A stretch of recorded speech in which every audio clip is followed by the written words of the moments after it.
1,00,000 మంది శివభక్తులతో కలిసి మహారుద్రాక్ష పూజలో పాల్గొనండి. వెంటనే కాల్ చేసి మీ పేరును నమోదు చేసుకోండి.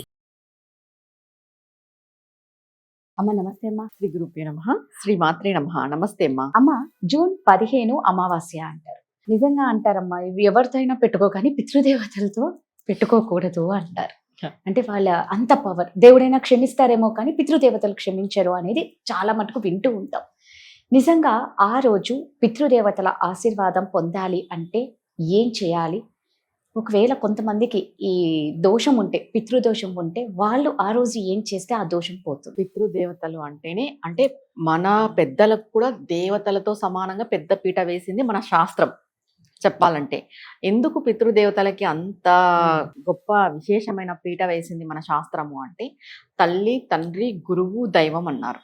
అంటే మొదటగా మనకి ఎవరు చెప్పారు? దైవంతో సమానం ఎవరంటే తల్లి తండ్రి. తల్లి తండ్రి తర్వాత గురువు వచ్చాడు, గురువు తర్వాత దైవం వచ్చింది. అంతే తప్ప ఫస్ట్ మనం ఏం చేస్తున్నాము, ఫస్ట్ దైవానికి వెళ్ళిపోతున్నాం, తల్లి తండ్రిని వదిలిపెట్టేసి. గురువుని పట్టించుకోము, తల్లి తండ్రిని పట్టించుకోము, కంప్లీట్ గా దైవానికి పోయి మాకు దైవానుగ్రహం కావాలి, దైవానుగ్రహం కావాలి అంటే ఎలా వస్తుంది? నువ్వు ఇంట్లో తల్లి తండ్రిని పట్టించుకోవు, నీకున్న గురువుకి నువ్వు రెస్పెక్ట్ చేయవు. గురువు అంటే ఇక్కడ మంత్రోపదేశం గురువే కాదు, సాధక గురువు, బోధక గురువు, ఇట్లా గురువులు 6 మంది ఉంటారు మనకి. ఆ గురువు మీకు విద్య నేర్పించే పాఠశాలలో గురువులు కూడా గురువులే. వాళ్ళకు కూడా మనం రెస్పెక్ట్ చేయట్లేదు ఈ కాలంలో చూస్తుంటే. ముందు కాలంలో చాలా భయపడే వాళ్ళు పంతులు అంటే, ఈ కాలం అసలు భయం లేదు, ఒక నమస్కారం కూడా రెస్పెక్ట్ లేదు గురువులకి. తల్లిదండ్రులకు కూడా రెస్పెక్ట్ లేదు.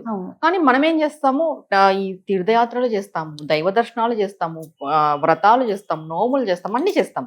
దేనికోసము? దైవానుగ్రహం కోసం.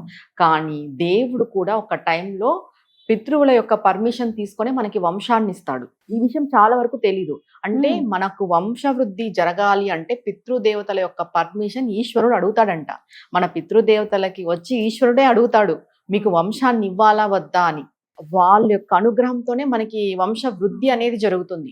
వాళ్ళ యొక్క అనుగ్రహంతోనే మనకు పెళ్లిళ్ళు జరగడం, మంచి భార్య కలగడం అనేది జరుగుతుంది. వాళ్ళ యొక్క అనుగ్రహం ఉంటేనే మనకి సంతానం కలుగుతుంది. ఇవన్నీ పితృదేవతల యొక్క అనుగ్రహంతోనే జరుగుతాయి. ఇప్పుడు ఒక డౌట్ రావచ్చు అందరికి, పితృదేవతల యొక్క అనుగ్రహం ఉంటేనే ఇవి జరిగేటప్పుడు ఇంకా దైవానికి అనుగ్రహం ఎందుకు అని. ఎందుకు పితృదేవతల యొక్క అనుగ్రహం ఉండాలి అని అంటే, ఇప్పుడు తల్లి తండ్రి ఉన్నప్పుడే మనం తల్లి తండ్రిని పట్టించుకోవట్లేదు, ఇంకా పోయిన తర్వాత అసలుకే పట్టించుకోం. వాళ్ళని గుర్తు చేసుకునే అంత ఓపిక, తీరిక, టైం కూడా ఎవరికి లేదు ఈ బిజీ షెడ్యూల్లో. అలాంటిది ఆ దోషం, ఆ పాపం అనేది ఏర్పడుతుంది. అది ఒక్క జన్మతో రాదు, వాళ్ళ పూర్వీకుల నుండి ఈ పితృదోషం అనేది కంటిన్యూ అవుతా వస్తుంది, వాళ్ళ వంశం వస్తుంది. ఇప్పుడు ఒక్కరికి ఉంది ఇంట్లో పితృదోషం అంటే అందరికీ ఉన్నట్టే. అది వీళ్ళకొకరికే ఉంది, మాకు సంబంధం లేదు అనుకోవడానికి లేదు. అది తాత, తండ్రి, మనవడు, ముని మనవడు అలా క్యారీ ఫార్వర్డ్ అవుతూ వస్తుంది. దీనికి మనం ఏం చేయాలి అంటే, అమావాస్య తిథి అనేది చాలా ముఖ్యమైనది పితృ కార్యాలు చేయడానికి. ఇప్పుడు వచ్చే అమావాస్య ఎలా ఉంది అంటే, ఆదివారం మధ్యాహ్నం మొదలవుతుంది అమావాస్య, సోమవారం ఉదయం వరకు ఉంది, అంటే 10 గంటల దాకా ఉంది అమావాస్య. ఆదివారం మధ్యాహ్నం మొదలవుతుంది. కానీ పితృకార్యాలు ఎప్పుడు చేయాలనే డౌట్ చాలా మందికి ఉంది. ఏంటి అనంటే, ఇప్పుడు ఆదివారం మొదలవుతుంది, అమావాస్యను మేము ఏ రోజు చూసుకోవాలి అని. మధ్యాహ్నం నుండి మొదలవుతుంది కాబట్టి మనం ఎప్పుడు చూసుకోవాలంటే సోమవారం ఉదయమే చూసుకోవాలి. ఎందుకు సోమవారం ఉదయం చూసుకోవాలంటే, పితృకార్యాలు ఎప్పుడు ఉదయమే చేస్తారు, దైవ కార్యాలు ఎప్పుడు సాయంత్రం చేస్తాడు అమావాస్య తిథి రోజు. అమావాస్య తిథిని మనం 2 భాగాలుగా విభజించుకుంటాం ఎప్పుడైనా కూడా, ఉదయము పితృకార్యాలకి, సాయంత్రము దైవ కార్యాలకి. ఇప్పుడు మళ్ళీ దైవ కార్యాలు ఎప్పుడు చేయాలమ్మా అనే డౌట్ వస్తుంది. ఆదివారం సాయంత్రమే దైవ కార్యం చేసేయాలి. ఎందుకంటే దైవ కార్యాలు చేసేటప్పుడు సంపూర్ణంగా ఈ అమావాస్య తిథి అనేది ఉండాలి. మనం అమావాస్య పౌర్ణమి చూసుకునేటప్పుడు గడియలు చూసుకుంటాం, ఆ తిథి ఏ టైం వరకు ఉంది. రాత్రి మనకి ముఖ్యం, ఈ అమావాస్య పౌర్ణమి తిథులలో రాత్రి ముఖ్యం. ఈ రాత్రి దేనికి ముఖ్యము? దైవ కార్యాలు చేయడానికి ముఖ్యం. ఇప్పుడు పితృకార్యాలు చేయాలంటే ఎప్పుడు చేయాలి అంటే, సోమవారం 15వ తారీఖు రోజు చేయాలి. ఎలా చేయాలి అంటే, ఈ ఆల్మోస్ట్ ఇప్పుడు నేను చూస్తున్న జాతకాలలో, నా దగ్గరకు వచ్చిన జాతకాలలో కూడా అందరికీ పితృదోషమే. ఎవరికైనా తీసుకో, ఇప్పుడు అందరికీ ఉంది పితృదోషం. ఎక్కువ అయిపోయింది ఈ పితృదోషం అనేది. అంటే మీరు అన్నట్టు వాళ్ళు ఆ టైం లేక ఏం చేయలేకపోతున్నారా ఏంటి? నిజంగా అంటే అంత పితృదోషం ఉన్నప్పుడు వీళ్ళు ఏం చేయాలి అంటే, ఒకటి ఏంటంటే ఏదో మేము వేరే వాళ్ళకి అమౌంట్ ఇచ్చి మేము పూజలు చేపించేస్తాము అయిపోతుంది అని అనుకోకూడదు. మీరు అమౌంట్ ఇచ్చి పూజలు హోమాలు చేపించుకున్నా కూడా మీ వంతు మీరు వాళ్ళకి చేయాల్సిందే. ఎలా అంటే ఇట్లాంటి అమావాస్య తిథుల రోజు మీరు పితృతర్పణాలు వదలడము, అయ్యగారులను పిల్లంపించి వాళ్ళకి పిండ ప్రదానాలు చేయడము. లేదు మేము ఇవన్నీ చేసుకోలేమమ్మా, తర్పణాలు వదలలేము, పిండ ప్రదానాలు కూడా చెయ్యలేమా, ప్రతి అమావాస్యకి చేయాలంటే కష్టము అనుకునే వాళ్ళు పురోహితులకి వాళ్ళ పేరు పైన స్వయం పాకం దానం ఇవ్వడము, కొన్ని వస్తువులు తినే వస్తువులు, ఆహారానికి సంబంధించిన వస్తువులు అయ్యగార్లకి దానం ఇవ్వడము, లేదంటే యాచకులకు ఆ రోజు అన్న సమర్పణ చేయడము, వాళ్ళ పేరు పైన వాళ్ళని తలుచుకోవడము, ఇలాంటివన్నీ చేస్తూ రావాలి. అసలు ప్రతి ఒక్క అమావాస్యకి కూడా పితృదోషం ఉండే వాళ్ళు ఆఫ్టర్నూన్ వరకు అసలు ఏమీ తినకూడదు. అంటే పాలు అవి తీసుకోవచ్చు, ఉపవాసం ఉండాల్సిందే ఆఫ్టర్నూన్ వరకు. 1 తర్వాత 2 తర్వాత తినాలి. ఎందుకంటే ప్రతి అమావాస్యకి కూడా 12-1 గంట సమయంలో పితృదేవతలు మన ఇంటికి వస్తారు అని చెప్తారు. అందుకే అమావాస్య రోజు ఎవరింటికి వెళ్ళకూడదు అని కూడా చెప్తారు. అంటే అలా మీరు అన్నారు కదా, వస్తూ ఉంటారంటే ఈ మామూలుగా అంటూ ఉంటారు చనిపోయిన తర్వాత ఇన్ని రోజులు ఆత్మ తిరుగుతుంది అనేసి. మరి ఈ పితృదేవతలు అనేది అంటే ప్రతి సంవత్సరం అలాగే ఉంటుందా? అంటే ఆత్మ వేరు, పితృదేవతలు వేరు. అంటే ఆత్మ ఘోష వేరు, ఆత్మ ముక్తి చెందక ఇక్కడ భూలోకంలో తిరగడం వేరు. వాళ్ళు పైలోకానికి వెళ్ళి కూడా ప్రతి అమావాస్యకి వస్తారు. అంటే ఇప్పుడు మనకు కనిపిస్తారా అనంటే శక్తి అనేది కనపడదు. పితృదేవతలు అంతే, దైవశక్తి అంతే. ఇలాంటి టైంలో ఎవరింట్లోకి వెళ్ళకూడదు అని చెప్తారు. ఈ 12-1 గంట సమయంలో, మధ్యాహ్నం సమయంలో ఎవరింట్లో కూడా ఎవరు అంటే ఆల్మోస్ట్ అమావాస్య రోజు ఎవరు ఎక్కడికి వెళ్ళరు, ఎవరింట్లో వాళ్ళు ఉంటారు. ఇంకా మేము ఏమీ చెయ్యలేని, అంటే ఇప్పుడు ఆఫీస్ వర్క్స్ ఉంటాయి, మేము ఏమీ చెయ్యలేని పరిస్థితిలో ఉన్నామమ్మా అన్నప్పుడు ఈ 12-1 గంట సమయంలో మీరు కాళ్ళు చేతులు ముఖం కడుక్కొని మనస్ఫూర్తిగా వాళ్ళకి దండం పెట్టుకోండి. మేము ఏం చేయలేకోకుండా పరిస్థితిలో ఉన్నాము, మాకు ఇట్లా వర్క్స్ ఉన్నాయి, మిమ్మల్ని తలుచుకొని మేము ఏం చేయలేకపోతున్నామని మనస్సు పూర్తిగా ప్రతి అమావాస్యకి మీరు దండం పెట్టుకున్నా కూడా వాళ్ళు ప్రీతి చెందుతారు. పితృదేవతలు ఎప్పుడు మనకి శాపాలు పెట్టరు. తల్లి తండ్రి ఎప్పుడైనా పిల్లలు బాగుండకూడదు అనుకుంటారా? బాగుండాలని అనుకుంటారు. ఈ శాపాలు దోషాలు ఎందుకు వస్తాయి అని అంటే పూర్వం వాళ్ళు చేసిన పాపాలన్నీ శాపాలుగా మారడము, తర్వాత ఈ పితృ కార్యాలు వాళ్ళకి సంబంధించిన కార్యాలు సరిగ్గా చేయకోకున్నట్టు రావడము. ఇప్పుడు వంశంలో ఒక తరం చేస్తుంది, ఇంకొక తరం చేయదు, ఇంకొక తరం అసలుకే చేయరు.